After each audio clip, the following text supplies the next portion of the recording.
আসসালামু আলাইকুম। কি অবস্থা তোমাদের? আশা করি তোমরা সকলে ভালো আছো। তোমাদের সবাইকে স্বাগতম আজকে আমাদের এই ক্লাসে যুক্ত হওয়ার জন্য।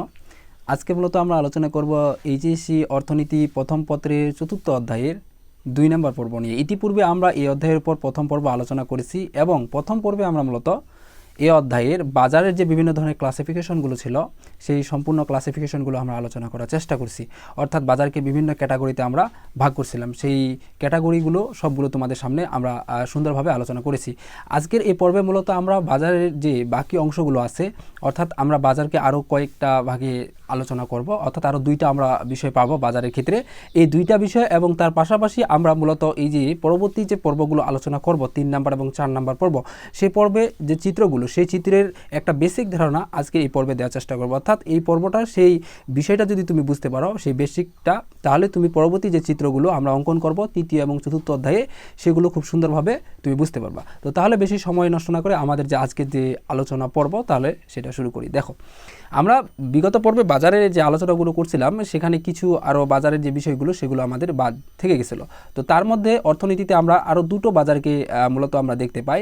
তো 2টো বাজারের মধ্যে প্রথম যে বাজার, একটা হলো মুদ্রা বাজার আর একটা হলো মূলধন বাজার। এই 2টা বাজার কিন্তু আমরা লক্ষ্য করতে পারি। মানে বাজার যদিও অনেকগুলো রয়েছে, আমরা বিগত পর্বগুলোতে আলোচনা করছি, কিন্তু তারপর আরও অর্থনীতির ক্ষেত্রে আমরা 2টো বাজার লক্ষ্য করতে পারি। একটা হলো মুদ্রা বাজার আর একটা হলো মূলধন বাজার। মুদ্রা বাজার জিনিসটা কি? দেখো, যে বাজারে স্বল্প মেয়াদী ঋণের দলিলগুলো ক্রয় বিক্রয় হয়, অর্থাৎ মুদ্রা বাজারের ক্ষেত্রে ঋণের যে দলিলগুলো ক্রয় বিক্রয় হবে এগুলো হবে স্বল্প মেয়াদী, অর্থাৎ এগুলো আমরা দীর্ঘমেয়াদী এগুলো হবে না, টাইমটা অনেকটা কী হবে, স্বল্প হবে বা কম সময়ের মধ্যে হবে। এরকম যে দলিলগুলো আমরা মানে ক্রয় বিক্রয় হবে, আদান প্রদান হবে, সেগুলোকে মূলত আমরা কোন বাজার বলতে পারবো? মুদ্রা বাজার বলতে পারবো। যেমন এরকম বিলের মধ্যে বাজারের মধ্যে আমরা উদাহরণ হিসাবে যদি ধরি তাহলে আমরা বলতে পারি, যেমন হলো বিল অফ এক্সচেঞ্জ, তারপর হলো প্রতিজ্ঞাপত্র, তারপর হলো ট্রেজারি বিল, তারপর স্বল্পমেয়াদী সরকারি বস্তু, এগুলো সব হলো মুদ্রা বাজারের অন্তর্ভুক্ত। অর্থাৎ এখানে যে ঋণের আমাদের যে দলিলগুলো মানে ঋণ নেওয়ার ক্ষেত্রে যে দলিলগুলো হয়ে থাকে এগুলো মূলত হয় কি স্বল্পমেয়াদী, মানে দীর্ঘ সময়টা কি থাকে না, দীর্ঘমেয়াদী থাকে না। আর মূলধন বাজারের ক্ষেত্রে যে বাজারে দীর্ঘমেয়াদী ঋণের দলিলগুলো ক্রয় বিক্রয় হয়, মানে অর্থাৎ এখানে যে ঋণের দলিলগুলো হবে, যে আমি যে ঋণ নিব এটা কিন্তু একটা পত্র, এই পত্রটার মাধ্যমে কিন্তু ঋণ নেই তোমার। এটা মূলত বিভিন্ন ব্যাংকগুলোর ক্ষেত্রে খুব বিষয়টা ভালোভাবে লক্ষ্য করতে পারবা, যে বিভিন্ন ধরনের এই যে বাণিজ্যিক ব্যাংকগুলো, কেন্দ্রীয় ব্যাংকগুলোকে যখন ঋণ দেয় তখন কিন্তু তারা কিন্তু কখনো টাকা দেয় না তাদেরকে বা কোনো কিছু দেয় না, তখন তারা কিন্তু তাদের সেইটার হিসাবে তারা কিন্তু কোনো একটা কোনো একটা চিঠি পত্রের মতো এরকম কোনো কিছু একটা নেই, সেটা অনুযায়ী কিন্তু তাদেরকে ঋণটা দেয়। মানে এইটাই হলো তার একটা মানে পত্রের মতো প্রতিজ্ঞাপত্র যেরকমটা জানে থাকি, এই রিলেটেড আর কি মূলত। মানে এগুলো ব্যাংকগুলোর ক্ষেত্রে বিষয়টা খুব ভালোভাবে আমরা স্পষ্টভাবে লক্ষ্য করতে পারি। তো মূলধন বাজারের ক্ষেত্রে আমরা সেই একই বিষয়টা লক্ষ্য করতে পারবো, যে বাজারে দীর্ঘমেয়াদী ঋণের দলিলগুলো ক্রয় বিক্রয় হয়, মানে এখানে যে ঋণের দলিলগুলো আমরা দেখতে পাবো সেগুলো হবে মূলত কি দীর্ঘমেয়াদী। এরকম যে বাজারটা যখন লক্ষ্য করতে পারবো তখন তাকে কী বলা হয়? মূলধন বাজার বলা হয়। যেমন হলো শেয়ার, তারপর ডিবেঞ্চার, তারপর মুদ্রা বাজার, ডিবেঞ্চার, এগুলো মূলত হলো মূলধন বাজার। আশা করি বিষয়টা বুঝতে পারছো যে মুদ্রা বাজার এবং মূলধন বাজার এগুলো সম্পর্কে আরও কিন্তু আমরা বিস্তারিত আলোচনা করব। আবার তো জাস্ট একটা স্পয়লার দেওয়ার চেষ্টা করলাম যে 2টা বিষয় সম্পর্কে, মুদ্রা বাজার কি এবং মূলধন বাজার কি। এখন আমরা মুদ্রা বাজার এবং মূলধন বাজার এই 2টা পার্থক্য দেখবো আরও বিস্তারিতভাবে একবারে। মুদ্রা বাজার, এখন তোমাদের আরেকটা বিষয় কি বলে দিই, এই যে উদাহরণগুলো, বিশেষ করে মুদ্রা বাজারে যে উদাহরণগুলো আমরা দেখলাম, মূলধন বাজারে যে উদাহরণগুলো দেখলাম, এগুলো কিন্তু মাথায় রাখবা। এগুলো অনেকবার পরীক্ষায় আসছে যে মুদ্রা বাজার মানে একটা উদাহরণ দিয়ে দিয়েছে, এটা কোন ধরনের বাজার, এটা কি মুদ্রা বাজার না মূলধন বাজার না অন্য কোনো বাজার, তখন তোমাকে কিন্তু সেটা কিন্তু আইডেন্টিফাই করতে হয়। তো সেজন্য এই উদাহরণগুলো খুব ভালোভাবে মাথায় রাখবা। মুদ্রা বাজারের উদাহরণ, তা মূলধন বাজারের উদাহরণ, কোনগুলো মুদ্রা বাজার কোনগুলো মূলধন বাজার, এগুলো। তো দেখো, আমরা পার্থক্যগুলো যদি দেখি, পার্থক্যের বিষয় সময়ের ক্ষেত্রে যদি বিষয়টা ধরি, মুদ্রা বাজার হয় স্বল্প মেয়াদী ঋণ। এখানে মানে ঋণের যে মানে সময়টা তোমাকে দিবে, পরিশোধের যে সময়টা, সেটা মানে যে ব্যাপ্তিকাল যেটা থাকবে সেটা হলো কম, মানে স্বল্প মেয়াদী, খুব কম সময়ের মধ্যে। আর মূলধন বাজারের ক্ষেত্রে এখানে দীর্ঘমেয়াদী, মূলত ঋণের যে আদান প্রদানটা হয় এটা মূলত হয় কী হয়, দীর্ঘমেয়াদী হয়ে থাকে। মাথায় রাখবে ভালোভাবে। লেনদেনের উপাদান এখানে কী হয়, মানে কিটার মানে কোন উপাদানকে কেন্দ্র করে এখানে লেনদেন করা হয়। মুদ্রা বাজারে দেখি মূলত হলো বিল অফ এক্সচেঞ্জ, তারপর হলো প্রতিজ্ঞাপত্র, ট্রেজারি বিল, স্বল্পমেয়াদী সরকারি বন্ড, এসব ঋণপত্র মূলত লেনদেন হয়। আর মূলধন বাজারে মূলত এ বাজারে শেয়ার, ডিবেঞ্চার প্রভৃতি দীর্ঘমেয়াদী ঋণপত্র মূলত এখানে লেনদেন হয়ে থাকে। এরপর হলো অন্তর্ভুক্ত যে প্রতিষ্ঠান থাকে, সেখানে প্রতিষ্ঠানের মধ্যে আমাদের যে কেন্দ্রীয় মুদ্রা বাজারের মধ্যে যেসব প্রতিষ্ঠান থাকে, মুদ্রা অন্তর্ভুক্ত যেসব প্রতিষ্ঠান আমরা লক্ষ্য করতে পারি, সেটা হলো প্রথমে বাণিজ্যিক ব্যাংক, তারপর বিমা কোম্পানি, তারপর হলো বাট্টাকারী প্রতিষ্ঠান, বিলের দালাল, তারপর হলো বৃহৎ শিল্প প্রতিষ্ঠান। এগুলো মূলত আমরা মুদ্রা বাজারের মধ্যে লক্ষ্য করতে পারি। আর মূলধন বাজারের মধ্যে আমরা লক্ষ্য করতে পারি বিভিন্ন ধরনের শিল্প ব্যাংক, তারপর শিল্প ঋণ সংস্থা, বৃহৎ প্রকল্প ঋণ সংস্থা, স্টক এক্সচেঞ্জ ইত্যাদি। মানে এখানে বড় ধরনের যেগুলো ঋণ, সেগুলো বড় বড় কোনো প্রতিষ্ঠানের সাথে, আর যেগুলো ছোট মানে স্বল্পমেয়াদী ঋণ, এগুলো মূলত বিভিন্ন যে প্রতিষ্ঠান অন্তর্ভুক্ত প্রতিষ্ঠান থাকে, এগুলো মানে খুব একটা বড় ধরনের প্রতিষ্ঠান না, এগুলো একটু ছোট টাইপের প্রতিষ্ঠান। যেমন বিভিন্ন ধরনের ব্যাংকগুলো, বাণিজ্যিক ব্যাংকগুলো আমরা দেখি, তা বিমা কোম্পানি, এরকম বাট্টাকারী প্রতিষ্ঠান। বাট্টাকারী বলতে কি, বিলটা মনে করো বিলটা ভাঙিয়ে দেয়, কোনো একটা তোমাকে দলিলপত্র বা ঋণপত্র মানে একটা পত্র দিল, এই পত্রটা দেখে তোমার সেই টাকা বা পরিমাণটা তোমাকে ভেঙে মনে করো দিয়ে দিবে মানুষদের কাছে, এরকম। এগুলো কিন্তু প্রত্যেকটা কিন্তু অর্থ থাকে, এগুলো হলো সব কিন্তু ব্যাংকের ভাষা। এই যে বিভিন্ন ধরনের যে আমরা উদাহরণগুলো মূলত এগুলো দিচ্ছি আর কি, এগুলো সব কিন্তু ব্যাংকের মানে রিলেটেড এগুলো শব্দগুলো ইউজ করা হয়। তো বৃহৎ যে আমাদের যে মূলধন বাজার এরকম যে বিভিন্ন ধরনের যে প্রতিষ্ঠানগুলো দেখি, এগুলো কিন্তু একটু বড় বড়, মানে যেমন শিল্প ব্যাংক কিন্তু অনেক বড় বড় কিন্তু আমাদের এখানে ঋণ দিয়ে থাকে, এবং এই ঋণগুলো কিন্তু অনেক দীর্ঘমেয়াদী হয়। যেমন শিল্প ঋণ সংস্থা, এগুলো বড় বড় একটা সংস্থা। তা বৃহৎ ঋণ সংস্থা, এরকম যে বিষয়গুলো, স্টক এক্সচেঞ্জ মানে হলো যে আমাদের বিভিন্ন ধরনের যে পণ্যগুলো জমা করে রাখে, এগুলো যে লেনদেন করে, এই বিষয়গুলো, এগুলো মূলত আমরা কোথায় দেখতে পাই? মূলধন বাজারে দেখতে পাই এই প্রতিষ্ঠানগুলো। তো এরপর হলো মূলধনের উৎস। মূলধনের উৎসের মধ্যে মুদ্রা বাজারে যে মূলধনের উৎস থাকে, সেগুলো থাকে ব্যক্তি ও অপ্রতিষ্ঠানে জমাকৃত অর্থ, মানে ব্যক্তির থাকে এবং প্রতিষ্ঠানের, প্রতিষ্ঠানের ব্যক্তি ও প্রতিষ্ঠানের জমাকৃত অর্থ, মানে একজন ব্যক্তির এবং তার যে প্রতিষ্ঠান থেকে যে অর্থ, সেটা জমাকৃত মূলত যে অর্থ, সেটাই মূলত আমরা এখানে পাই, মানে টাকাটা এখান থেকে পাই। মানে ব্যক্তি এবং প্রতিষ্ঠানের যে টাকাটা তারা পায়, সেটা জমা করার ফলে যে অর্থটা, সেটাই মূলত। আর প্রতিষ্ঠানের নিজস্ব ইস্যুকৃত ঋণপত্র, মানে এটা প্রতিষ্ঠানের নিজস্ব থাকে, যে কোনটা মূলধন বাজার, মূলধন যে বাজারটা, সেটা ক্ষেত্রে কি থাকে? প্রতিষ্ঠানের নিজস্ব ইস্যুকৃত ঋণপত্র। কিন্তু এখানে এখানে ব্যক্তি ও প্রতিষ্ঠানের জমাকৃত অর্থ যেটা, সেটা থেকে মূলত। আর কার্যক্রম হয় বিভিন্ন সরকারি আর্থিক প্রতিষ্ঠান ও ব্যক্তির স্বল্পকালীন অর্থে চাহিদা পূরণ করে।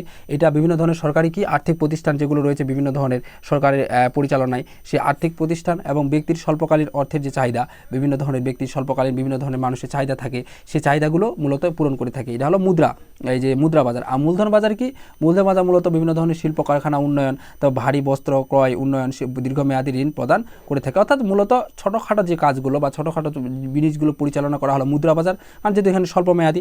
আর দীর্ঘমেয়াদী ক্ষেত্রে আমরা সবগুলো বড় বড় প্রতিষ্ঠান, শিল্প কারখানা থেকে শুরু করে সব ধরনের বড় বড় কাজগুলো মূলত করে থাকে মূলধন বাজারের ক্ষেত্রে। উদ্দেশ্য মূলত স্বল্পকালীন উন্নয়ন সাধন, আর এটা হলো দীর্ঘকালীন উন্নয়ন সাধন। এই জন্য মূলত আমরা দেখতে পাই যে মুদ্রা বাজারের ক্ষেত্রে সব কাজগুলো খুব একটা মানে বড় আকারে করা হয় না, সবগুলো শর্ট আকারে করা হয়। আর মূলধন বাজারে সবগুলো কিন্তু বড়, যেমন ঋণের পরিমাণটাও তেমনিভাবে বড় দেওয়া হয়, তেমনিভাবে এখানকার যে বিভিন্ন ধরনের প্রতিষ্ঠানগুলো সেগুলো থাকে, কার্যক্রমগুলো মানে সব দিক থেকে তারা একটু এগিয়ে থাকে যে মুদ্রা বাজারের চেয়ে। তো এই ছিল মূলত আমাদের মুদ্রা বাজার এবং মূলধন বাজার দুইটার মধ্যে পার্থক্য। এরপরে আমরা যে বিষয়টা জানবো, এটা অনেকবার পরীক্ষা আসছে এবং এখান থেকে অনেকবার ভুল করছে, মানে এগুলো চিনতে পারে না কোন বিষয়গুলো। সেটা হলো তোমার হলো তিনটা বিষয়, এই তিনটা বিষয় খুব ভালোভাবে মাথায় রাখতে হবে। প্লান্ট, ফার্ম, তারপর হলো শিল্প। এই তিনটা বিষয় আমরা কিন্তু আইডেন্টিফাই করতে পারি না। তোমাদের মানে এই তিনটা বিষয় এমন, মানে আমি একবার উদাহরণ সহকারে দিব, তোমরা কিন্তু ইজিলি বিষয়টা বুঝতে পারবা যে কোনটা কীরকম। আগে আমার কথাটা শুনো, তাহলে এগুলো সংখ্যাগুলো পরবর্তীতে বলতেছি। আগে আমার কথাটা শুনো, আমি কি বলতেছি। একটা মনে করো পোশাক কারখানা আছে, তোমার মনে করো একটা কি আছে, পোশাক কারখানা আছে। তুমি মনে করো এখানে পোশাক তৈরি করতেছো। এখন তুমি এখানে মনে করো কি তৈরি করতেছো, কিছু কারো মনে করো শার্ট তৈরি করতেছ, প্যান্ট তৈরি করতেছ, টি শার্ট তৈরি করতেছ। এরকম তোমার ওই যে কারখানাটা তুমি যেটা দিছ, পোশাক কারখানা, সেখানে এরকম তোমার বিভিন্ন ধরনের তোমার ক্যাটাগরি আছে। তুমি বিভিন্ন ধরনের পোশাক বা বিভিন্ন টাইপের কাপড়, মানে সেখানে পোশাক তুমি তৈরি করতেছ। এখন এই পোশাকগুলো তুমি কিন্তু সেখান থেকে তৈরি করে একসময় বিদেশে রপ্তানি করতেছ। এখন এই উদাহরণটা কেন বললাম, এটার সাথে এটা তোমাকে কিন্তু রিলেট করে দিব। দেখো, প্লান্ট জিনিসটা কি? প্লান্ট হলো কোনো উৎপাদন প্রতিষ্ঠানে একটি উৎপাদন ইউনিটকে প্লান্ট বলে। তো একটি উৎপাদন ইউনিটকে প্লান্ট বলতে কীরকম বিষয়টা দেখো। এই যে তুমি যে একটা পোশাক কারখানা তোমার ছিল না, ওই পোশাক কারখানার তোমার যে বিভিন্ন ধরনের এক একটা যে মানে ভাগ ছিল। কেউ মনে করো তোমার পোশাক কারখানার ভিতরে মনে করো তুমি শার্ট তৈরি করতেছিলে, এটার জন্য একটা মনে করো দল আছে। তারপর হলো তুমি এদিকে মনে করো প্যান্ট তৈরি করতেছিলে, এটার জন্য আবার আরেকটা আছে। অন্যদিকে মনে করো টি শার্ট তৈরি করতেছিলে, এটার জন্য কিন্তু গ্রুপ আকারে কিন্তু এক একটা কিন্তু ভাগ আছে। এবং এই প্রত্যেকটা কিন্তু যে গ্রুপগুলো তারা কিন্তু নিজেদের কাজগুলো কিন্তু করে থাকে। তো এইটাই হলো প্লান্ট, অর্থাৎ কোনো উৎপাদন প্রতিষ্ঠানে এক একটা উৎপাদন ইউনিট, মানে এটা একটা ইউনিট, ওটা একটা ইউনিট, এরকম আলাদা আলাদা যে ইউনিটগুলো, এগুলোকে সবগুলোকে মূলত এক জায়গায় বলা হয় প্লান্ট। কথা কি বুঝছো? অর্থাৎ প্লান্ট হলো একটা উৎপাদন প্রতিষ্ঠানে বিভিন্ন ধরনের যে ইউনিটগুলো আছে সবগুলো মিলে একটা নাম হলো, সেটা হলো প্লান্ট। আর ফার্ম কি এরকম, এই যে তোমার যতগুলো প্লান্ট ছিল, মনে করো এখানে মনে করো একটা প্লান্ট ছিল, তারপর আরেক জায়গায় আরেকটা প্লান্ট ছিল, এরকম কিন্তু তোমার কিন্তু অসংখ্য প্লান্ট থাকতে পারে। এখন এই যে প্লান্টগুলো, তোমার এই যে প্লান্টগুলো সমষ্টি আবার তোমার একটা ফার্ম। অর্থাৎ যদি ভালোভাবে সংখ্যাটা বলতে চাই, যে এক একটি উৎপাদন প্রতিষ্ঠানকে মূলত যে উৎপাদন যে প্রতিষ্ঠান সেটাকে ফার্ম বলা হয়, যা কয়েকটি প্লান্টের সমন্বয়ে গঠিত হয়। তবে একটি প্লান্টের সমন্বয়ে একটি ফার্ম গঠিত হতে পারে। কথাটা কীরকম দেখো, তোমাকে বললাম যে আমাদের বিভিন্ন ধরনের কিন্তু উৎপাদন ইউনিটগুলো থাকে। যে এখানে মনে করো একটা ইউনিট তারা কিছু উৎপাদন মানে শার্ট উৎপাদন করছে, ওখানে আরেকটা ইউনিট তারা মনে করো প্যান্ট উৎপাদন করতেছে, মানে এরকম কিন্তু বিভিন্ন ধরনের তারা বিভিন্নভাবে কিন্তু পোশাকটা তৈরি করতেছে। তো এখন এই যে তারা বিভিন্ন ধরনের গ্রুপগুলো ইউনিটগুলো হয়ে তৈরি করতেছে, এগুলো সবগুলো মিলে আমরা পেলাম মানে তাদেরকে আলাদা আলাদা যে ইউনিটটা পেলাম, এই ইউনিটটা মূলত কি বলা হয়, প্লান্ট। এখন এখানে কিন্তু অসংখ্য প্লান্ট থাকে। তো এই সবগুলো প্লান্ট মিলে কিন্তু আমরা একটা ফার্ম মানে প্রতিষ্ঠান পাই। তো যেটা হলো তুমি পরিচালনা করতেছো, তোমার যে পোশাক কারখানা রয়েছে বা অন্য হতে পারে, শুধু এইটাই যে উদাহরণ হবে এরকমটা না, তুমি অন্য ক্ষেত্রেও দিতে পারো, অন্য উদাহরণ বিভিন্ন ধরনের টানতে পারো। তো সেটা বোঝার তাগিদে তোমাদের বললাম, এটা বুঝতে অনেকটা ইজি হবে তোমার। তো এরকম তাহলে কি একটা যে তোমার এই যে প্রতিষ্ঠানটা ছিল পোশাক কারখানা, তুমি এই পোশাক কারখানাতে তখন কি করতেছো, তোমার কিন্তু এই সবগুলো কাজগুলো করতেছো। এই যে টোটাল যে কারখানাটা, তখন তোমার এই টোটাল যে কারখানাটা সেটা রয়েছে, তুমি যেটাতে পোশাক তৈরি করতেছো, টোটালটাকে তখন কি বলা হচ্ছে, ফার্ম বলা হচ্ছে। তো এজন্য বলছে যে একাধিক প্লান্ট মানে তুমি যে বিভিন্ন ধরনের পোশাকগুলো তৈরি করতেছো, এই সবগুলো মিলে তোমার যে প্রতিষ্ঠান সেটাকে মূলত কি বলা হয়, ফার্ম বলা হয়। তো এখন আবার এখানে আরেকটা কথা বলছে যে একটি প্লান্টের সমন্বয়ে একটি ফার্ম গঠিত হতে পারে। এই কথাটা কিরকম, মনে করো তুমি এখানে টি শার্ট তৈরি করতেছো শুধু, এখন টি শার্ট তুমি তৈরি করতেছো, অন্য কোনো পোশাক নাই, তুমি শুধু একটাই তৈরি করতেছো, ওই একটাই নিয়ে তোমার একটা ফার্ম হবে না, তোমার একটা মানে পোশাক কারখানা হবে না? অবশ্যই কিন্তু হবে। তো এই জন্য বলছে যে একটা প্লান্টের সমন্বয়ে একটি ফার্ম গঠিত হতে পারে, কোনো সমস্যা নেই। এখন শিল্প আবারটা কি, শিল্প জিনিসটা হলো কি, তুমি মনে করো পোশাক তৈরি করতেছো, এরকম তুমি শুধু কি একা পোশাক তৈরি করতেছো না, তোমার মতো কিন্তু তোমার সেই শহরে বা এলাকায় কিন্তু আরও 20 জন বা 25 জন মানুষ কিন্তু পোশাক তৈরি করতেছে, সবাই কিন্তু এই পেশায় মানে এই তোমার মতো একই স্তরে কিন্তু তারা রয়েছে। তো এরকম একাধিক যে মানুষগুলো সবাই যে পোশাক তৈরি করতেছে, এই সব পূর্ণ যে পোশাকটা তৈরির যে বিষয়টা, এটাকে এক কথায় যদি বলতে চাই তাহলে সেটাকে বলা হয় শিল্প, যেটা হলো পোশাক শিল্প। এরকম তোমার অন্য ক্ষেত্রে হতে পারে, মৎস্য ক্ষেত্রে হতে পারে মৎস্য শিল্প, কৃষি ক্ষেত্রে হতে পারে কৃষি শিল্প, এরকম বিভিন্ন ক্ষেত্রে কিন্তু এই ক্যাটাগরিটা আমরা ভাগ করতে পারি। শুধু যে এক জায়গায় হবে এরকমটা, এটা সকল ক্ষেত্রে বা সকল স্তরে কিন্তু এই বিষয়টা লক্ষ্য করতে পারবো। এই ছিল মূলত আমাদের 3টা বিষয়, প্লান্ট, ফার্ম এবং শিল্প। আশা করি তোমাদের এটা মানে সমস্যা হওয়ার কথা না, যেভাবে মানে উদাহরণ দিয়ে বললাম। এরপরে তোমরা যদি কারো কোনো সমস্যা হয় অবশ্যই সেটা কমেন্টে জানাও, আমি আরও তোমাদেরকে সুন্দরভাবে সেটা বুঝিয়ে দেওয়ার চেষ্টা করব। তো এরপরে দেখো, এরপরে আমার যে বিষয়টা আসতেছি এখন, সেটা অনেকটা গুরুত্বপূর্ণ। কেন? কারণ এই যদি তোমরা চিত্রটা না বুঝো তাহলে তোমাদের কিন্তু পরবর্তী যে আমাদের এই পরবর্তী যে পর্বটা আলোচনা করব সেই পর্বটা কিন্তু বুঝতে অনেকটা সমস্যা হবে। সমস্যা হবে বলতে কি, তোমরা সেখানে চিত্রটা কিন্তু বুঝতে পারবে না, কারণ এটার সাথে ওই পুরোপুরি রিলেটেড পরবর্তী যে চিত্রগুলো রয়েছে সেই চিত্রগুলোর সাথে, বিশেষ করে স্বল্পকালীনের ক্ষেত্রে আমরা কিন্তু ওইটার সাথে এটা রিলেট পাবো। সেজন্য মূলত এটা খুব ভালোভাবে বোঝার চেষ্টা করো, তাহলে আশা করি তোমার কোনো প্রবলেম থাকবে না।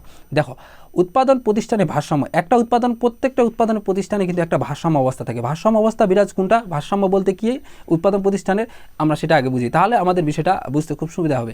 যে উৎপাদন প্রতিষ্ঠানে ভারসাম্য অবস্থা সেটা হয় যখন একটা উৎপাদন প্রতিষ্ঠান সর্বাধিক মুনাফা অর্জিত হয়। কি হয়, একটা উৎপাদন প্রতিষ্ঠান যখন কি করবে, সর্বাধিক মুনাফা অর্জন করবে, তখনই সেটাকে আমরা কি করব, উৎপাদনের প্রতিষ্ঠানে ভারসাম্য যে অবস্থা সেটা বিরাজ করবে। অর্থাৎ কম খরচে সর্বোচ্চ পরিমাণ উৎপাদনটা যখনই হবে। এটা কিন্তু তোমাদের যখন আমরা এই যে 3য় অধ্যায়ে আলোচনা করছিলাম, তখন কিন্তু একটা এই যে চিত্রের মাধ্যমে তোমাদের কিন্তু বিষয়টা কিন্তু দেখাইছিলাম, যে একটা প্রতিষ্ঠান প্রথমে একটা এই যে চিত্র অ্যাভারেজ কস্ট গড় যে বিষয়টা, দীর্ঘকালীন স্বল্পকালীন গড় ব্যয়, এই বিষয়টা কিন্তু তোমাদের ওইখানে দেখাইছিলাম, যে এমন একটা প্রতিষ্ঠান এমন একটা বিন্দু আসে, যে বিন্দুতে এসে পৌঁছানোর পর আমরা লক্ষ্য করতে পারি যে সেই বিন্দুতে মূলত কম খরচে সর্বোচ্চ পরিমাণ উৎপাদন করা যায়। এর যত উপরে যাওয়া যায় ততই আমরা দেখি যে খরচটা বেড়ে যায়, কিন্তু আমাদের লাভবান ততটা হয় না, বা এর নিচে আমাদের যতই আসি যে ততই আবার কি হয় না, লাভবান হয় না, কিন্তু খরচ কম হয়। তো এরকম বিষয়টা কিন্তু আমরা লক্ষ্য করতে পারি। কিন্তু এমন একটা বিন্দু বা এমন একটা অবস্থায় পৌঁছায় যে অবস্থায় আমরা মূলত লক্ষ্য করতে পারি যে সেই অবস্থায় মূলত কম খরচে সর্বোচ্চ পরিমাণ উৎপাদন হয়। তো এই বিন্দুটাই মূলত হলো একটা ফার্মের বা একটা উৎপাদন প্রতিষ্ঠানের ভারসাম্য বিন্দু। অর্থাৎ যখনই আমরা দেখব যে একটা উৎপাদন প্রতিষ্ঠানের সবচেয়ে কম খরচে বা কম টাকায় তারা সর্বোচ্চ পরিমাণ উৎপাদন করতে পারছে এবং সর্বোচ্চ তারা মুনাফা অর্জিত হয়েছে, সেটাকে মূলত কি বলা হয়, ভারসাম্য বিন্দু বলা হয় একটা প্রতিষ্ঠানের ক্ষেত্রে। তো এই কথাটাই আমরা কিন্তু এখন বিস্তারিতভাবে এখানে দেখব। দেখো, এখানে প্রথমে বলা হয়েছে যেটা, যে পরিমাণ উৎপাদনে কোনো উৎপাদন প্রতিষ্ঠানে মোট ব্যয়ের তুলনায় কি তুলনায় তুলনায় মোট ব্যয়ের তুলনায় মানে কতটুকু ব্যয় হচ্ছে সেটা তুলনায় মোট আয় বেশি হয়, সেখানে মুনাফা সর্বাধিক হয়। অর্থাৎ মোট ব্যয় কতটুকু হচ্ছে মানে তোমার মোট ব্যয় যতটুকু হচ্ছে মানে তুমি মনে করো কোনো একটা উৎপাদন কিছু করতেছো, মানে যে কোনো হতে পারে ওটা, মনে করো তুমি মনে করো কথার কথা জাস্ট একটা সহজভাবে তুমি মাছ চাষ করতেছো, মাছ উৎপাদন করতেছো। এখন মাছ উৎপাদন করতে গিয়ে তুমি মনে করো সেখানে ইনভেস্ট করলা 5,000 টাকা। এখন 5,000 টাকা ইনভেস্ট করে মনে করো তোমার সেখান থেকে আয় আসলো, তুমি মনে করো 7,000 টাকা, বা মনে করো আরও বেশি আসলো বা 10,000 টাকা আসলো, কথা 7,000 ধরলাম। এখন তোমার এখান থেকে তুমি কিন্তু ইনভেস্ট করলো 5,000, তোমার আসলো কিন্তু 7,000, তার মানে 2,000 টাকা তোমার অতিরিক্ত আসলো না। এই যে অতিরিক্ত পরিমাণটা আসলো এটা কিন্তু তোমাদের মুনাফা। তো এটাই বলছে যে উৎপাদন প্রতিষ্ঠানের ভারসাম্য হলো তুমি কতটুকু খরচ করলা সেই খরচের তুলনায় মানে তোমার ব্যয় কতটুকু, তার তুলনায় আয় যদি বেশি হয়, মানে যতটুকু ব্যয় করলাম, মনে করো 5,000 টাকা ব্যয় করলাম কিন্তু তার তুলনায় আয়টা বেশি, আয় মানে হলো কত 7,000 টাকা। তো সেই আয় যে বেশি সেটাই যখন ঘটবে তখনই সেটা কিন্তু সেখানে কিন্তু মুনাফা সর্বাধিক হয়। আর এই অবস্থায় তখন কিন্তু ফার্মের ভারসাম্য অবস্থা বিরাজ করে। তো এই ভারসাম্যের যে ভারসাম্য যে হয় সেটার মূলত দুটো শর্ত আমরা লক্ষ্য করতে পারি। তার মধ্যে প্রথম যে শর্তটা সেটা হলো প্রয়োজনীয় শর্ত, আরেকটা হলো পর্যাপ্ত শর্ত। একটা ভারসাম্যের ক্ষেত্রে মূলত দুইটা আমরা শর্ত লক্ষ্য করতে পারি, একটা হলো প্রয়োজনীয় শর্ত, আরেকটা কি পর্যাপ্ত শর্ত। প্রয়োজনীয় শর্তটা কি? প্রয়োজনীয় শর্ত হলো ফার্মের প্রান্তিক আয় এবং প্রান্তিক ব্যয়। আমরা আগে জানি MR হলো মার্জিনাল রেভিনিউ, যেটা হলো প্রান্তিক আয় পুনরূপটা, আর MC হলো মার্জিনাল কস্ট, যেটা হলো প্রান্তিক ব্যয়। এই দুইটা কী হবে? পরস্পর সমান হবে। এটা হলো প্রয়োজনীয় সূত্র। এটা খুব ভালোভাবে মাথায় রাখবে। কেন? কারণ এটা অনেকবার পরীক্ষা আসছে এবং অনেকে এটা মানে বারবার কনফিউশন খাচ্ছে যে প্রয়োজনীয় সূত্র কোনটা, পর্যাপ্ত সূত্র কোনটা। মানে প্রয়োজনীয় ক্ষেত্রে পর্যাপ্ত নিয়ে যায়, পর্যাপ্তের ক্ষেত্রে প্রয়োজনীয় নিয়ে যায়, এরকমটা গোলমাল করে। তো সেজন্য বিষয়টা খুব ভালোভাবে মাথায় রাখবা যেন তোমাদের এটা এলোমেলো না হয় বা এটা যেন ভুল না হয় যে প্রয়োজনীয় সূত্র কোনটা, পর্যাপ্তের ক্ষেত্রে সূত্র কোনটা। তো প্রয়োজনীয় ক্ষেত্রে সূত্র হলো আমাদের কোনটা? MR = MC, অর্থাৎ MR এবং MC দুইটার মান কী হবে? একই হবে প্রয়োজনীয় ক্ষেত্রে, অর্থাৎ প্রান্তিক আয় এবং প্রান্তিক যে ব্যয় দুইটার মান কী হবে? সমান হবে। আর পর্যাপ্ত সূত্র কোনটা? পর্যাপ্ত সূত্রের ক্ষেত্রে আমাদের যে ভারসাম্য বিন্দুতে একটা অবস্থা ভারসাম্য অবস্থা পৌঁছাবে, কিন্তু এই ভারসাম্য বিন্দুতে MC রেখার ঢাল, কিসের ঢাল? MC রেখার ঢাল। এই যে MC, এখন ঢাল বিষয়টা কি? ঢাল সহজ ভাষায় অত হার্ড করার দরকার নেই, যদিও আমরা এটা তোমাদের একবারে দ্বিতীয় অধ্যায়ে খুব সুন্দরভাবে বিস্তারিতভাবে আলোচনা করেছি এবং আশা করি তোমাদের সেখানে মানে এইটা বিষয়ে কোনো প্রবলেম থাকার কথা না। তারপরে যদি তোমার ঢাল বিষয়টা প্রবলেম হয়ে থাকে তোমরা দ্বিতীয় অধ্যায়ে যাবা। দ্বিতীয় অধ্যায়ে গেলে তোমাদের মানে প্লেলিস্ট করা আছে অর্থনীতি প্রথম পত্র, সেখানে গেলে তোমরা দ্বিতীয় অধ্যায়ে পাবা। কিন্তু এই দ্বিতীয় অধ্যায়ের এখানে কিন্তু আমরা আলোচনা করছি একবারে বিস্তারিত ঢাল। তো নর্মাল ভাষায় এখানে অত বিস্তারিত না জানলেও সমস্যা নাই, তোমাদের জাস্ট যে বিষয়টা মাথায় রাখতে হবে ঢাল মানে হলো ঢালু। ঢাল মানে কি? ঢালু মানে কোনটা কতটুকু ঢালু, মানে যেইটা যত বেশি দেখবো আমরা, এই যে ঢালু মানে হলো খাড়ার পরিমাণটা, এইটা যত বেশি যার বেশি হবে, মানে মনে করো এখানে তোমাদের দুইটা জিনিস দেখাচ্ছি, দেখো যে মনে করো এইটা একটা রেখা, তারপর এখানে আরেকটা রেখা আছে, দুইটা রেখা দিলাম। এখন দেখো এই রেখাটা কিন্তু খাড়া বেশি, এই রেখাটা কিন্তু খাড়ার পরিমাণটা কম। তার মানে যে রেখাটা যত বেশি খাড়া হবে তার ঢাল তত বেশি হবে, যে রেখাটা খাড়া যত বেশি কম তার ঢাল কম। মানে ঢাল মানে হলো ঢালু, ওই ঢালুটা কতটুকু মানে কীরকম, মানে কোনটা কি খাড়া বেশি কোনটা খাড়া কম, এটাই মূলত এখানে বোঝানো হয়েছে এবং এই জিনিসটাই কিন্তু তোমাদের এই চিত্রগুলোর ক্ষেত্রে কাজে লাগবে। তো পর্যাপ্ত সূত্রের ক্ষেত্রে আমরা এই বিষয়টাই লক্ষ্য করতে পারবো। দেখো যে পর্যাপ্ত সূত্রের ক্ষেত্রে আমরা MC যে রেখাটা পাবো এই রেখাটার ঢাল MR যে রেখাটা পাবো MR রেখার থেকে বেশি হবে। কথা কি বুঝছো? অর্থাৎ আমাদের দুইটা রেখা পাবো, কিন্তু দুইটা রেখার ক্ষেত্রে আমরা যে বিষয়টা লক্ষ্য করব যে দুইটা রেখার ঢাল হবে, ঠিক আছে, দুইটা রেখার ঢাল থাকবে, কিন্তু MR যে রেখাটা থাকবে MR রেখার চেয়ে আমাদের MC যে রেখাটা পাবো এই রেখাটার ঢাল বেশি হবে। আমি যেভাবে এই সূত্রটা মূলত মাথায় মনে রাখছিলাম, এখানে MR = MC আছে না, আমি মনে রাখছিলাম MC = MR, MC = কি? MR, একই কথা। মানে MR = MC = MR, MR = MC, তো একই কথা, দুইটা একই। আমি এভাবে কেন এটা মনে রাখছিলাম? কারণ এভাবে মনে রাখলে তারপরেরটা ক্ষেত্রে সুবিধা হতো। কেন? কারণ তারপরেরটার ক্ষেত্রে আমরা জানি যে এখানকার যদি প্রথমটা রাখতাম, প্রথমটা দিয়ে জাস্ট তো এখানে মধ্যখানে কী নিয়ে আসতাম? শুধু গেটার দেন, শেষ হয়ে গেল। আর এটা ঢাল, এভাবে কিন্তু আমি মাথায় রাখার চেষ্টা করছিলাম। এভাবে রাখলে আমি ভুলতাম না আর কি, ইজিলি কিন্তু মাথায় রাখতে পারতাম। তোমরা এভাবে ট্রাই করতে পারো, এভাবে করলে তোমার মাথা থেকে মানে ভুলবা না আর কি বিষয়টা। আর MC রেখার ঢাল সবচেয়ে বেশি হবে, আর পর্যাপ্ত সূত্রের ক্ষেত্রে আমরা তাহলে পাই, আর হচ্ছে MR রেখার ঢালটা ছোট হবে। এবং এখানে আরেকটা বিষয় ঘটবে, সেটা হলো MC রেখা MR রেখাকে ছেদ করে নিচ থেকে উপরে যাবে। এগুলো কিন্তু চিত্র সহকারে দেখাবো, আপাতত জাস্ট কথাগুলো শুনো। MC যে রেখা আছে, MC রেখা, এই যে MC রেখা যেটা ঢাল বেশি হবে সেই রেখাটা MR যে রেখাটা রয়েছে যার ঢাল কম সেই রেখাটাকে নিচ থেকে ছেদ করে কি যাবে? উপরে যাবে। আমরা মূলত এটা লক্ষ্য করতে পারবো। তো দেখো এখন আমরা চিত্রতে একবারে তোমাদের সরাসরি চলে যাই। এই যে আমরা সূত্রটা পড়লাম এটা বাস্তব প্রমাণ এখন তোমাদের আমরা দেখাবো যে এটা বাস্তবে এটা কিভাবে ঘটে বা কিভাবে এটা ঘটে থাকে। তো দেখো এটা কিন্তু ভালোভাবে বুঝবা, কারণ এটা কিন্তু তোমাদের চিত্রে কিন্তু প্রাথমিক পর্যায়ে সবগুলো চিত্রে স্বল্পকালীনের ক্ষেত্রে কিন্তু এই সবগুলো চিত্রে কিন্তু এটা লাগবেই, অবশ্যই অবশ্যই মাস্ট বি লাগবে। তো সেজন্য খুব বিষয়টা ভালোভাবে বুঝো আগে। দেখো প্রয়োজনীয় সূত্রের ক্ষেত্রে আমরা কি বললাম যে MR সমান সমান MC, অর্থাৎ MR এবং MC দুইটাই সমান হবে। তার মানে আমরা কিন্তু এখন অনেকের মধ্যে প্রশ্ন হবে যে এখানে P দেওয়া হয়েছে সমান সমান AR MR কেন দেওয়া হয়েছে। এখন এটা তোমাদের প্রশ্ন থাকতেও পারে, যারা নতুন মনে করো আসছে একবারে এই পর্বটা দেখতে, তাদের এই প্রবলেমটা থাকবে। কিন্তু এইটা আমি একবারে তোমাদের খুব বিস্তারিতভাবে যখন তৃতীয় অধ্যায়ে আলোচনা করছিলাম শেষে তোমাদের কিন্তু বলছিলাম যে চতুর্থ অধ্যায়ে কিছু জিনিস এই অধ্যায়ের সাথে রিলেট আছে, অর্থাৎ এই অধ্যায়ে এই বিষয়গুলো তুমি না পড়লে চতুর্থ অধ্যায় এগুলো কিন্তু বুঝতে সমস্যা হবে। তখন কিন্তু এই বিষয়টা তোমাদের আলোচনা করছিলাম যে P সমান সমান AR এবং MR কেন হয় এবং কিভাবে হয়, এবং তখন চিত্রটা কিন্তু এটা অঙ্কন করে দেওয়া হয়েছিল যে P AR এবং MR এই চিত্রগুলো কিন্তু সবগুলো খুব সুন্দরভাবে তোমাদের অঙ্কন করে দেওয়া হয়েছিল। তো আশা করি তোমাদের যদি প্রবলেম হবে না, তারপরে যদি হয়ে থাকে তোমরা সেখানে এই বিগত যে তৃতীয় অধ্যায় যে পর্বটা মনে হয় ওটা শেষে আলোচনা করছিলাম সেই পর্বটা তোমরা দেখে আসবা, তাহলে তোমাদের এটা আরও বুঝতে সুবিধা হবে। তো তিনটার মান মূলত আমাদের একই পাই সেই সময় যে P AR এবং MR, যার কারণে কিন্তু এটা তিনটা একই হয় এবং সমান ধরা হয়, এবং এই তিনটা সমান হওয়ার কারণে আমরা এইটা দেখতে পাই যে এর মানটা মূলত ভূমি অক্ষের সমান্তরাল হয়। তো এগুলো কেন হয় আলোচনা করলাম না, কারণ এগুলো কিন্তু এখানে আলোচনা করছি, তো সেই জন্য আর তোমাদের আর সময় নষ্ট করতে চাচ্ছি না। তো এজন্য মূলত আমরা দেখতে পাই এখানে P AR MR তিনটার মান একই, এবং এই রেখাটা আমরা কি পাই ভূমি অক্ষে সমান্তরাল পাই। তো আমাদের প্রথম সূত্র মিটে গেছে যে ফার্মের প্রান্তিক আয় ও প্রান্তিক ব্যয় পরস্পর সমান হবে, অর্থাৎ MR এবং MC পরস্পর কি হবে সমান হবে, MR এবং MC। এখন অনেকের মধ্যে প্রশ্ন যে MR এবং MC সমান কীভাবে হলো। তো MR তো মনে করো ভূমি অক্ষ সমান্তরাল চলে গেছে, আর MC রেখা তো তোমার এই যে নিচ থেকে উপরে এভাবে গেছে। তোমাদের যদি একটু মানে বিষয়টা আরও খোলাসাভাবে দেখাই, দেখো এখানে যে একবার চিত্রটা এখানে যেটা আছে এটা তো একটু আছে, আমি জুম করে দেখাচ্ছি। মনে করো এখানে যে মনে করো চিত্রটা কিন্তু এরকম ছিল যে এরকম একটা ভূমি অক্ষের সমান্তরাল রেখা ছিল, এই রেখাটা এখান থেকে বাম থেকে ডানে উপর দিকে একটা রেখা গেছে, এটার নাম হলো MC, আর নিচের যে রেখাটা রয়েছে এটার নাম হলো MR। দেখো এই রেখাটার নাম হলো কি MR, আর উপরটা হলো MC। এখন এই দুইটা রেখা এক জায়গায় মিলিত হয়েছে, এইটা হলো কি আমাদের ভারসাম্য বিন্দু। তো আমরা কিন্তু এটা বারবার পড়ে আসছি, তোমাদের দ্বিতীয় অধ্যায়ে পড়াইছি, তারপর এই যে দ্বিতীয় অধ্যায়ে যখন আমরা পড়ছিলাম এই যে আমাদের দুইটার যে চাহিদা এবং যোগান দুইটা যে জায়গায় মিলিত হয় সেটা হলো ভারসাম্য বিন্দু, এবং যে জায়গায় দুইটা মিলিত হয় সেই জায়গায় দুইটার মান কি হয় সমান হয়। আমরা কিন্তু সেটা আলোচনা করছিলাম, তখন কিন্তু ভারসাম্য যে পরিমাণটা আমরা মানে ভারসাম্য যে আমাদের অংশটা ছিল যখন আলোচনা করছিলাম, তোমাদের কিন্তু বিষয়গুলো খুব সুন্দরভাবে দেখাচ্ছি। দুইটার ক্ষেত্রে মানগুলো কি হয় সমান হয়, মানে সমান অবস্থা অর্জিত হয়। তোমরা মানে যারা দ্বিতীয় অধ্যায়টা পড়ছো তারা কিন্তু এটা মানে কঠিন তাদের কাছে হবে না এটা আশা করি, কারণ ওইখানে কিন্তু এই বিষয়টা খুব ভালোভাবে আলোচনা করছিলাম যে চাহিদা এবং যোগান রেখা যে জায়গায় মিলিত হয়েছিল দুই জায়গায়, সেই জায়গাটা কিন্তু আমাদের ভারসাম্য অবস্থা বিরাজ করছিল, এবং দুইটাই তখন কিন্তু দুইটার মান সেই জায়গায় কিন্তু সমান হয়েছিল। তো সেজন্য এখানেও আমরা সেই একই অবস্থা দেখতে পাবো যে MC এবং MR দুই রেখা যে এই যে জায়গায় মিলিত হবে সেই অবস্থা ভারসাম্য অবস্থা বিরাজ করবে, এবং ভারসাম্য অবস্থা বিরাজ করার দরুন সেই জায়গায় মূলত আমরা দেখতে পাবো দুইটার মান সমান হবে, যার কারণে এখানে আমরা বলতে পারি MR সমান সমান MC। কথাটা কি বুঝছো?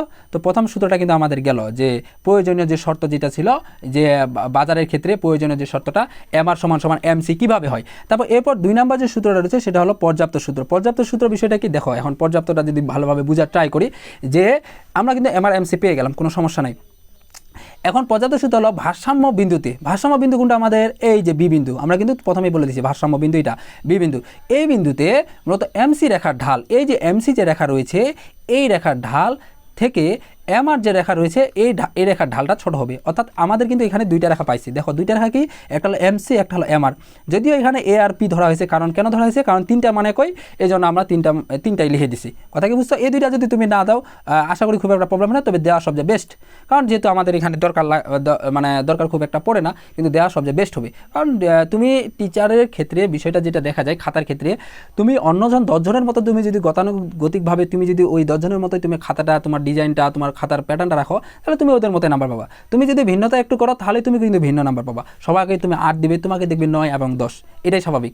তোমার সব সময় পরীক্ষার খাতায় শুধু এই সাবজেক্টে না সবগুলো সাবজেক্টে মানে চেষ্টা করবা অন্য 10 জনের চেয়ে তোমার খাতাটা একটু ভিন্ন করার, যাতে তোমার খাতাটা একটু আলাদা হয়। মানে টিচার যখনই চোখে দেখবে তখনই যেন তোমার মনে হয় যে না এই খাতা একটু ভিন্নতা দেখাচ্ছে বা আলাদা কিছু মনে হচ্ছে। তো এরকমটা মনে হলে তাহলে তুমি আশা করি তুমি সবচেয়ে কিন্তু ভালো নাম্বারটা তুমি নিয়ে আসতে পারবা। তো ঠিক তেমনিভাবে এখানে দেখো তোমরা যে বিষয়টা এগুলো সবগুলো লিখে দিবা, এবং সবাই লিখেও দেয় দেয় এবং সব জায়গায় থাকেও, লিখে দিবা তোমরা। তো দেখো আমরা কিন্তু ভারসাম্য বিন্দু পাইছি এবং এই ভারসাম্য বিন্দু থেকে আমাদের যে পর্যাপ্ত সূত্রটা, সেই সূত্রটা কি, ভারসাম্য বিন্দুতে এমসি রেখার যে ঢালটা রয়েছে, এই যে এমসি যে রেখাটা রয়েছে, এই রেখার ঢালটা হবে সবচেয়ে বেশি, অর্থাৎ এমসি রেখার ঢালটা বড় হবে এবং এমআর রেখার ঢালটা ছোট হবে। এখন দেখো এখানে তাহলে কিভাবে ঘটছে, আমাদের তো মনেতে অনেকে প্রশ্ন থাকবে যে এখানে এমসি যে রেখা রয়েছে এই রেখার ঢালটা তাহলে কীভাবে বড়, কীভাবে সবচেয়ে বড় হলো, আর এমআর রেখার ঢালটা কীভাবে ছোট হলো। দেখো তোমাদের একটু আগে বললাম যে রেখাটা যত বেশি খাড়া তার ঢাল তত বেশি, যে রেখাটা খাড়া যত বেশি কম তার ঢাল তত কম। দেখো তো এখানে এমসি রেখাটা বেশি খাড়া না এমআর রেখা তো খাড়াই নেই, ওইটা তো কি আছে, মূল বিন্দুর যে ভূমি অক্ষের সমান্তরাল আছে। তো তোমাদের কিন্তু যখন ঢাল পড়ছিলাম তখন কিন্তু 4টা বিষয় বলছিলাম। কি বলছিলাম বলো তো, যে বাম থেকে ডানে ঊর্ধ্বগামী যে সরলরেখা সেটার ঢাল কী হবে, প্লাস হবে। তারপর বাম থেকে ডানে নিম্নগামী যে সরলরেখা এটার ঢাল কী হবে, মাইনাস হবে। তারপর ভূমি অক্ষের যে সমান্তরাল ছিল এটার ঢাল কী হবে, 0 হবে। তারপর আরেকটা পড়েছিল লম্ব অক্ষের যে সমান্তরাল হবে সেটার ঢাল কী হবে, অসীম হবে। এরকম কিন্তু আমরা 4 রেখার কিন্তু ঢাল তোমাদের পড়াইছিলাম। তো দেখো এখানে কিন্তু আমাদের 2টা বিষয় লক্ষ্য করতে পারছি। কি বিষয়, একটা হলো বাম থেকে ডানে ঊর্ধ্বগামী, একটা হলো ভূমি অক্ষের সমান্তরাল। তো বাম থেকে ডানে ঊর্ধ্বগামী এমসি রেখা, তার মানে এটা ঢাল কী হবে, প্লাস হবে। প্লাস মানে কি, অবশ্যই সেটা 0-র চেয়ে কী হবে, বড় হবে। প্লাস মানে কি, সেটা 0-র চেয়ে বড় হবে। আর ভূমি অক্ষের সমান্তরাল মানে কি, ভূমি অক্ষের সমান্তরাল মানে অবশ্যই সেটা কি, সেটা ঢাল হলো 0। তো দেখো যখন এই যে বাম থেকে ডানে ঊর্ধ্বগামী সেটার ঢাল কি, ধনাত্মক হবে, প্লাস হবে। তার মানে প্লাস মানে কি, প্লাস এখানে অবশ্যই এখানে 1 2 3 4 এভাবে কিন্তু বিভিন্ন ধরনের হইতে পারে। তো এখন দেখো তুমি অবশ্যই মানে একটু চিন্তা করলে তুমি বিষয়টা বুঝতে পারবা, যখনই এরকম বাম থেকে ডান ঊর্ধ্বগামী প্লাস হয়, প্লাস মানে কি উপরের দিকে যাবে, তো তার মানটা অবশ্যই বড় হবে। এটা তো ভূমি অক্ষের সমান্তরাল মানে 0, এর মান তো অবশ্যই ছোট হবে। এর মানটা কি কখনো বড় হতে পারে, কখনো কিন্তু এর মানটা বড় হতে পারবে না, এর মানটা অবশ্যই 0 ভূমি অক্ষের সমান্তরাল যেটা। তার মানে অবশ্যই যখন বাম থেকে ডানে উপরের দিকে রেখাটা যায় সেই রেখার ঢালটা কি হয়, ধনাত্মক হয়। ধনাত্মক মানে কি, অবশ্যই সেই মানটা আমরা বড় লক্ষ্য করতে পারবো, 1 2 3 4 এভাবে মানে উপরের দিকে মানটা লক্ষ্য করতে পারবো। এই জন্য আমরা বলতে পারি যে এমসি রেখার ঢালটা হলো এখানে বড়, আর এমআর যে রেখার ঢালটা রয়েছে সেই ঢালটা হলো কি 0। কথা কি বুঝছো? এবং এটা কিন্তু বাস্তবে এখানে ঘটে গেছে। আমরা দেখছি যে এমসি রেখা যে রয়েছে সেই রেখাটা উপরের দিকে গেছে, এমআর রেখা মানে এমআর যে রেখাটা রয়েছে সেই রেখাটা চেয়ে এবং তার ঢালটা ধনাত্মক হয়েছে। এবং এখানে আরেকটা মানে রয়েছে, এই সূত্রের মধ্যে বিষয় রয়েছে যে 2টা মনে হয় শর্ত রয়েছে, সেই 2টা শর্তই ফিল আপ করতে হবে। মানে এই সবগুলো শর্ত কিন্তু ফিল আপ করতে হবে, এগুলো ফিল আপ না করলে কিন্তু তোমার হবে না। সেই শর্তটা কি, আরেকটা শর্ত, এমসি রেখা এমআর রেখাকে, এই যে এমসি যে রেখাটা রয়েছে এই এমসি রেখা এমআর রেখাকে, এই যে এমআর যে রেখাটা রয়েছে, এই যে ভূমি অক্ষের যে সমান্তরাল আমরা রেখাটা দেখতে পাচ্ছি, এই রেখাকে নিচ থেকে ছেদ করে উপর দিকে যাবে। অর্থাৎ এই রেখাটাকে এমআর রেখাটাকে নিচ থেকে ছেদ করে কিন্তু উপর দিকে গেছে। এই যে নিচ থেকে ছেদ করে দেখতে পাচ্ছ না, এইভাবে নিচ থেকে ছেদ করে কিন্তু উপরের দিকে গেছে। তো এটা ছিল মূলত হলো যে পর্যাপ্ত সূত্রের 2 নম্বর অংশ আর কি। প্রথম অংশ তাহলে কি, এমসি রেখা ঢালটা বড় হবে এমআর চেয়ে, তারপর 2 নম্বর হলো এমসি রেখা এমআর রেখাকে নিচ থেকে ছেদ করে উপরের দিকে যাবে। তো এখন এই চিত্রটা যদি তোমাদের একটু আমি নিজে অঙ্কন করে দিই তাহলে তোমাদের বুঝতে সুবিধা হবে। দেখো প্রথমে জিনিসটা কি, প্রথমে আমাদের এভাবে ভূমি অক্ষের সমান্তরাল একটা রেখা হবে, যে রেখার মান হলো পি, তারপর হলো এ আর এবং তারপর হলো আরেকটা হলো কি আমাদের এমআর।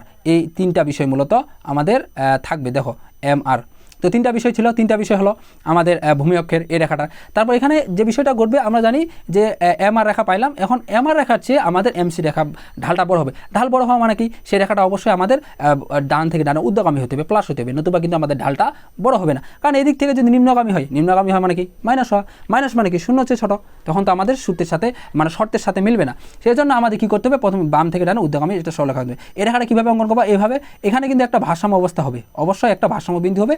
এই বিন্দু থেকে এভাবে একটা নিচে টান দিবা, এটা হলো কি ভারসাম্য বিন্দু। এখন এভাবে নিচ থেকে টান দিয়ে এভাবে এই যে এভাবে উপরের দিকে উঠা দিবা। এই যে রেখাটা পাইলাম এই রেখাটা হলো আমাদের এমসি রেখা, এবং এই রেখাটা মূলত আমাদের দেখতে পাবো বাম থেকে ডানে কিন্তু ঊর্ধ্বগামী হয়েছে এবং আমাদের ভারসাম্য বিন্দু ছেদ করে নিচ থেকে কিন্তু উপরে গেছে। সবগুলো কিন্তু আমাদের হয়ে গেছে, মিলে গেছে।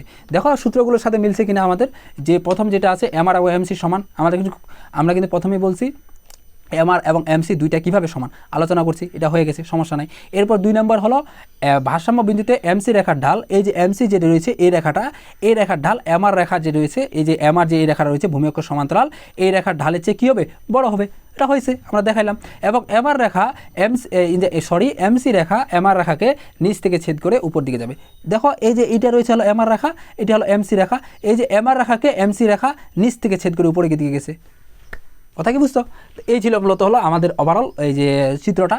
যে কিভাবে মূলত অঙ্কন করব। এটা কিন্তু আমাদের এই যে তোমাদের যদি দেখাই, দেখো এই যে সব জায়গায় কিন্তু স্বল্পকালীনের ক্ষেত্রে, স্বল্পকালীন বাজারের ক্ষেত্রে সব জায়গায় কিন্তু দেখা লাগবে। দেখতে পাচ্ছ কি, দেখো এই যে যখন অঙ্কনগুলো চিত্রগুলো করছি তখন কিন্তু এই যে সবগুলো ক্ষেত্রে কিন্তু আমরা এটা লাগবে কিন্তু স্বল্পকালীন বাজারের ক্ষেত্রে। দীর্ঘকালীনের ক্ষেত্রে একটু আলাদা হবে, স্বল্পকালীনের ক্ষেত্রে আমাদের সবগুলো কিন্তু লাগবে, যেটা পূর্ণ প্রতিযোগিতামূলক বাজারে স্বল্পকালীনের ক্ষেত্রে এই চিত্রগুলো যেটা অঙ্কন করলাম আজকে বুঝাইলাম, এটা একবারে হুবহু লাগবে। জাস্ট খালি পার্থক্য হবে একটা রেখার ক্ষেত্রে, সেটা আমরা কালকে আলোচনা করব। আজকে মানে আজকের পর্বে এটা আলোচনা করবো না, এই পরবর্তী পর্বে মূলত আমরা সেগুলো আলোচনা করবো। এবং পরবর্তী যে পর্বগুলো হবে সেগুলো অনেক অনেক গুরুত্বপূর্ণ হবে। কেন? কারণ পরবর্তী যে পর্ব 2টা আলোচনা করবো, এখান থেকে তোমরা একটা সৃজনশীল 100% কমন পাবা, 100% একবারে একটা না একটা দিবেই কনফার্ম। তো সেজন্য পরবর্তী যে পর্ব 2টা থাকবে অবশ্যই দেখবা, কারণ এই অধ্যায়ের ক্ষেত্রে সেখান থেকে প্রতি বছরই প্রশ্ন দেয় এবং প্রশ্ন দিবে, এটা একবার কনফার্ম শিওর নিশ্চিত। তো সেজন্য সেগুলো তোমরা মানে গ্যাপ দিবা না, আশা করি সেই পর্বগুলো তোমরা সকলে দেখবা। তো আজকের পর্বটা এখানে শেষ করতেছি, তাহলে সবাই ভালো থাকবা, সুস্থ থাকবা, দেখা হবে তোমাদের সাথে পরবর্তীতে নতুন কোনো পর্বে নতুন কোনো টপিক নিয়ে। ততক্ষণ পর্যন্ত সবাই ভালো থাকো, সুস্থ থাকো, আসসালামু আলাইকুম।